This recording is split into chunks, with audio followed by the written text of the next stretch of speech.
안녕하세요. 웃음혁명 저자 김영민입니다.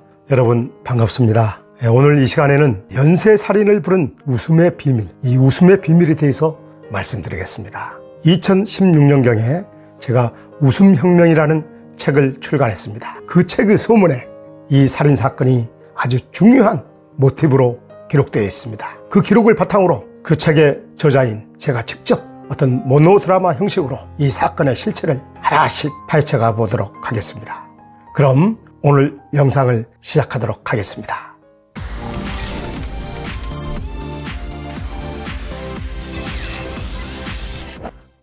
어느 날 나는 움베르토 에코의 소설 장미의 이름을 읽다가 깜짝 놀랐다. 웃음은 우리에게 무엇인가라는 문제에 맞닥뜨렸기 때문이다. 소설은 중세 수도원에서 연속적으로 발생하는 의문의 죽음을 그렸는데 아리스토텔레스의 웃음론이 그 사건의 발단이자 시초였다. 나는 웃음이 살인사건을 일으킨다는 내용을 알고서 책을 펼친 것은 아니었다. 하지만 흥미진진한 이야기에 점점 빠져들었다. 갈등과 비밀로 가득 찬 중세 수도원은 책의 지배를 받는 곳이었다. 이곳에 소속된 베네딕토의 수도사들은 평생 동안 오로지 책만을 위해 살았다. 그런데 성스러운 신의 수호자였던 호르의 수도사는 서가에 보관된 아리스토텔레스 시학 제2권에 남몰래 독을 묻혀놓았다. 이 책에는 웃음은 예술이며 지식인들의 마음이 열리는 세상의 문이다 라는 주제를 담고 있었다. 호르의 수도사는 사람들이 웃기 시작한다는 것은 생각하기 시작하는 것이며 생각한다는 것은 신의 절대적 권위를 위협할 수 있는 부정적 요소를 발동시키는 것이기에 이 웃음에 관한 책을 읽지 못하도록 하였다. 그런데 호르의 수도사 몰래 웃음론을 읽던 6명의 수도사들이 차례로 죽어나갔다. 그들이 죽은 이유는 책에 묻은 독을 손에 침을 묻혀 넘겼기 때문이었다. 호르의 수도사는 웃음론을 본 수도사들이 신을 거역할 것이라고 지레 짐작하였다. 그는 아리스토텔레스의 책은 영적으로 아주 위험하고 하나님 말씀의 절대성에 의심을 품도록 만든다며 수도사들의 접근을 막았다. 호르의 수도사는 다른 수도사들에게 절대 웃지 말라고 지시하며 어리석은 자들만이 목청 높여 웃는 것이라고 하였다. 하지만 사건 수사에 나선 윌리엄 수도사는 영적인 희열과 광기의 차이는 종이 한 장 차이라면서 집요하게 사건을 추적해 나갔다. 그리고 그것이 호르의 수도사의 계획된 살인임을 끝내 밝혀내고 만다.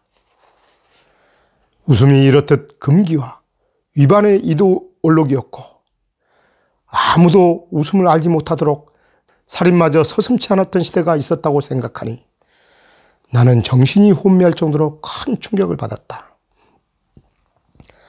웃음 전도사를 자처하는 나로서는 도저히 납득할 수가 없었다. 웃음이 정말 위험한 것일까?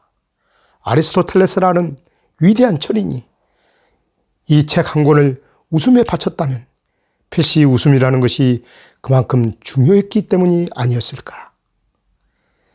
하지만 호르의 수도사는 웃음을 강하게 부정하며 이렇게 말했다.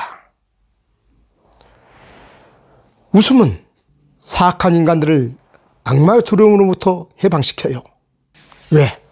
바보들의 잔치에서는 악마 또한 아주 하찮은 바보로 나타나기 때문이죠. 저는 이것을 시비하거나 부정하고 싶지는 않아요.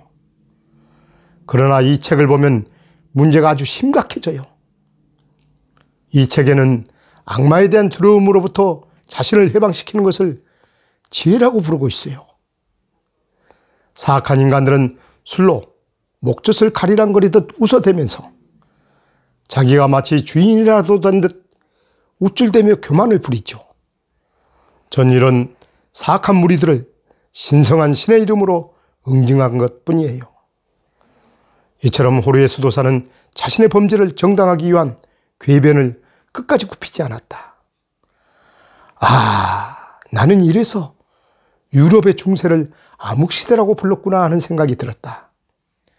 아무리 힘만을 숭상하고 엄숙주의가 지배했던 중세라 해도 너무도 무지한 세상이었고 그 시대를 살았던 사람들의 불행한 삶이 한눈에 보이는 듯했다. 그리고 거기서 조금 더 나아가 나는 웃음의 기원에 대해서도 한번 생각해 보았다. 뇌과학자 라마찬드라는 주장처럼 태초에 우리 인간들이 처음 보는 낯선 상대를 만났을 때 먼저 이빨을 드러내며 위협적인 표정을 지은 다음 상대방이 적이 아닌 것을 확인하면 표정을 반쯤 풀면서 지었던 얼굴 모습, 적과 동지를 구분하면서 생각을 하고 웃음을 지었던 것이다. 이를테면 웃음은 생각하기 시작한 인간에게 부여된 특별한 표현 방식이었다.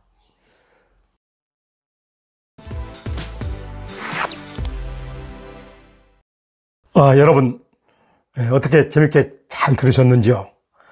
이 사건은 우리들로 하여금 아주 근본적인 것들에 대해서 우리 자신들에게 많은 자문을 해보도록 하고 있습니다. 나는 도대체 누구이며 나는 어디서 왔는지, 또한 웃음은 우리 인간에게 어떤 의미가 있는지, 이런 것들에 대해 여러 가지 숙제들을 던져주고 있습니다. 지금까지 저는 이 연쇄살인을 부른 웃음의 비밀에 대해서 말씀드렸습니다. 다음 영상 시간에는 제가 살기 위해 몸부림치며 찾아냈던 그런 6가지 노하우들 중 5번째 방법인 웃음운동 요법에 대해서 말씀드리겠습니다. 제가 각고 노력 끝에 터득한 영혼의 웃음법을 여러분들께서 배우시고 또 아시게 된다면 앞으로 여러분들의 인생에 아주 상상할 수 없는 좋은 행운을 맞이하게 될 수도 있을 것입니다. 아주 중요한 영상이 되리라 확신합니다. 잠시 후 제가 나오는 이 영상 화면에 저의 웃음혁명 책 목차들이 하나씩 소개가 될 것입니다. 다음 영상을 준비하는 마음으로 한번 살펴봐 주시면 감사하겠습니다. 앞으로도 보다 더 유익한 좋은 영상 올릴 수 있도록 저의 최선을 다하겠습니다. 여러분들의 많은 관심과 시청 바랍니다. 그리고 구독 신청과 좋아요 부탁드립니다. 좋은 댓글도 이렇게 올려주시면 제가 아주 꼼꼼하게 읽어보도록 하겠습니다. 그리고 반영하도록 하겠습니다. 그럼 다음 영상 시간에 찾아뵙도록 하겠습니다. 여러분 사랑합니다. 그리고 힘내시고요. 항상 건강하세요. 오늘도 고맙습니다. 감사합니다.